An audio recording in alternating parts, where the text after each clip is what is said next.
Hey guys, me Poppy Rain here, and today we're going to be reading A Century of Dolls, Treasures from the Golden Age of Doll Making. Photographs by Tom Kelly, text by Pamela Shear. This is probably going to be a two-part video, guys, just so you know.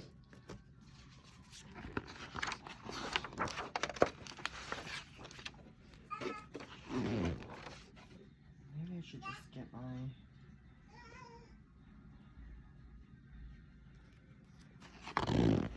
It's all... Yeah, I think they're all in there.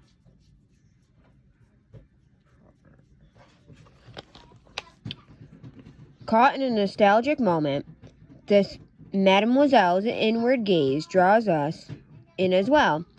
There's something quite quiet and contemporary found in the face of a French bébé's. The full, softly modeled cheeks have the appeal of a chubby toddler, yet the large dark eyes seem older, probably made in the mid-1800s by the Parisian firm of Francisco Gauthier. She is a good example of French manufacture during the last quarter of the 19th century, which is often referred to as the golden age of doll making. Some characteristics to look for are very finely textured matte bisque or unglazed porcelain, wide-set, lustrous glass eyes, and a jointed neck and body. After more than 100 years, a doll's clothing has usually been replaced, but in this case, her dress may be original, although the high-button kid boots are not.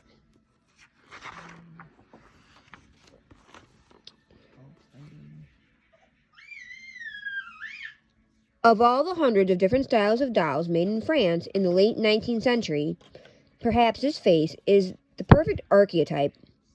The classic hallmarks are there: the large, luminous eyes, the delicate complexion, and the broad, chubby cheeks and dimpled chin, even the pierced ears. Although the porcelain is terribly fragile, this doll has been well cared for, that not a crack has appeared. Anyone with good eyes would suspect that here is a treasure, and even collectors new to the field might recognize the classic loveliness of this jumeau doll, dating from the 1890s. The company begun by Pierre Francis Jumeau about 1842 in Montreal-sous-Bois outside Paris, became a giant in the field. Dolls carry the name held a special niche. Then, as now, much like Tiffany and Company, has come to represent the highest standards of quality in jewelry.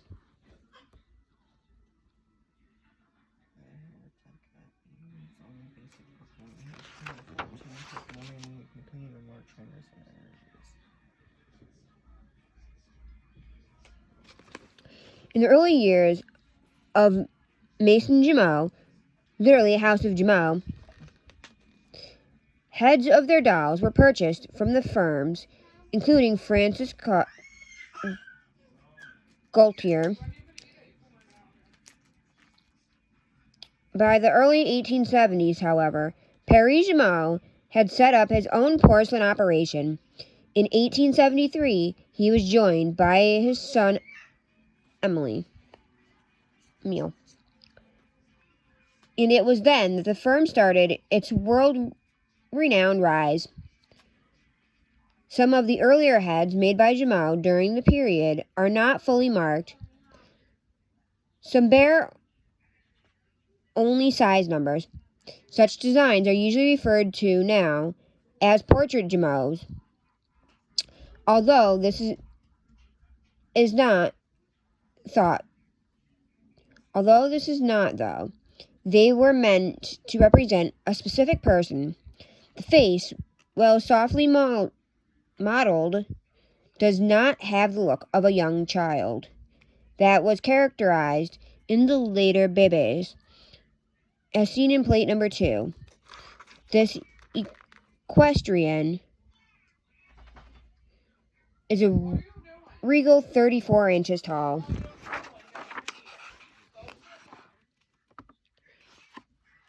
Perrine is the classification now used by collectors for this type of doll from the 1860s and 1870s. The term refers to Greek marble, but is meant to emphasize the flawless, finely grained texture of the bisque. Many of this type are made in Germany, already well-established producers of exceptional porcelain wares. Developing dolls as a sideline must have been a natural diversification for a few dozen German firms, mostly from the Thur region, become enormously successful by the turn of the century. While some were marked with numbers or letters, probably to identify one design from another, specific makers of Porcelain dolls are not usually known. Notice that the doll's eyes are painted on rather than made of glass and inset, and her face is decidedly womanly rather than childlike. It's not uncommon for Parian to have pierced ears, but the more elaborate the coiffure, some include ribbons, bows, and snoods, the more desirable the doll became to the collector today.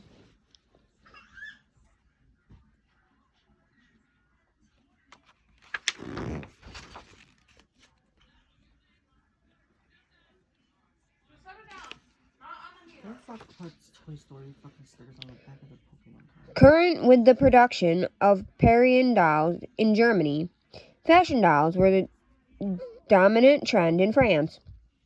These are characterized by more blush complexion, a wig rather than molded hair, and a body often made of white kid leather with gusset joints to provide some flexibility. The elegant example has a rarer type of body made by the Parisian company, Guesseland.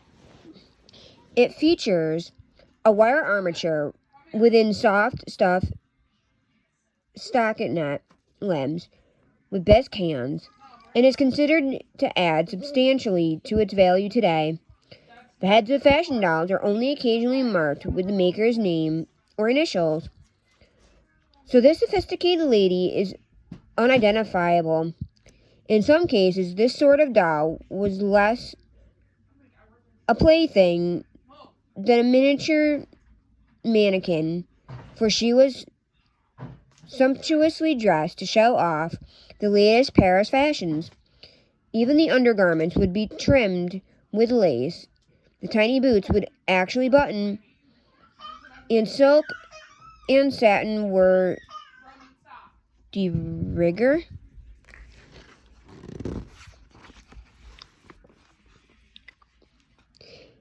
In the late 1860s and early 1870s, Leon Cashmere Brew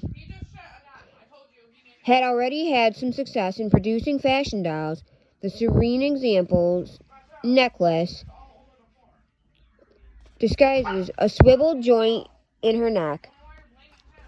Within 10 years, however, the style has shifted to the youthful proportions of the bebe, and it was the lavish craftsmanship of the firm's various styles that attracted international attention. The bebe is marked only with a dot within a circle, but the doll collectors will instantly recognize the immutable face of a brew, the subtle blush tinting of the bisque, the light brushstroke eyebrows and eyelashes, the slight parting of the lips, the softly dimpled fingers are all hallmarked of a bourgeois She wears her original ice blue satin afternoon frock with matching hat underneath. Her bisque shoulders are molded in a piece separate from her head, with a kid-lined joint at the base of the neck. The rest of the body is a white kid leather.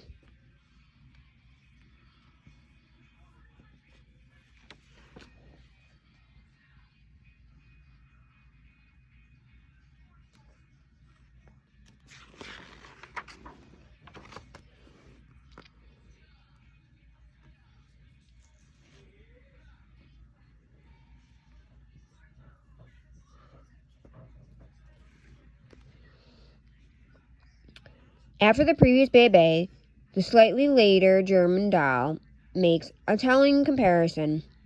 Her shoulders and head are molded in a single piece. The eyes are proportionately smaller and not as deep.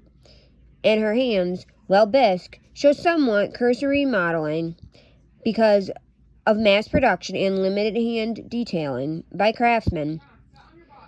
German doll manufacturers were able to produce much less expensive dolls that nevertheless bore some resemblance to their fantastically expensive French cousins. This 15-inch tall lady was created by Altbeck and Godschak,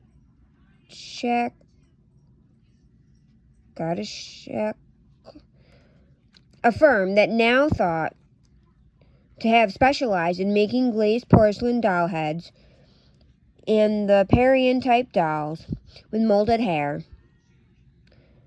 By the 1800s, it was normal for both French and German doll makers to patent their designs and innovations and to mark their creations with identifying mold numbers and or makers' names or initials. The mold and size number 915 number 5 can be found encased on the back of this doll's head.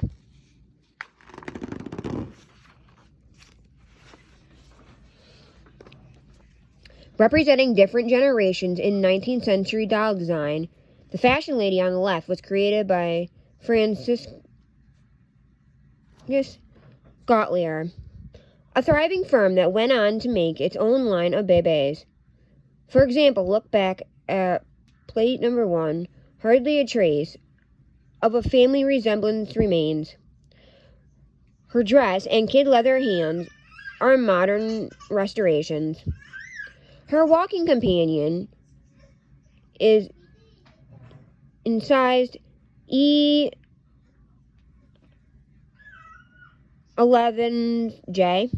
on the back of the neck.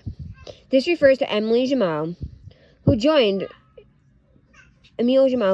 his father's company in 1873 and proceeded to build Maison Jameau into one of the most prominent doll makers in the world. Emile's wife, Ernestine, took charge of costume design in the mid-1870s, designing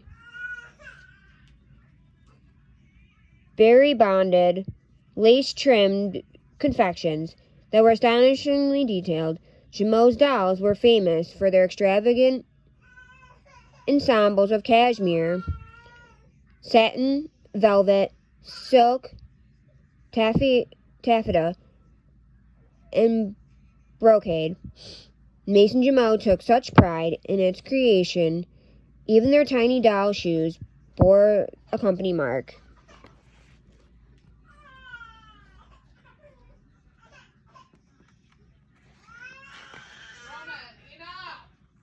Okay, guys, so this is where I'm going to leave you for now, and we will continue in the next video.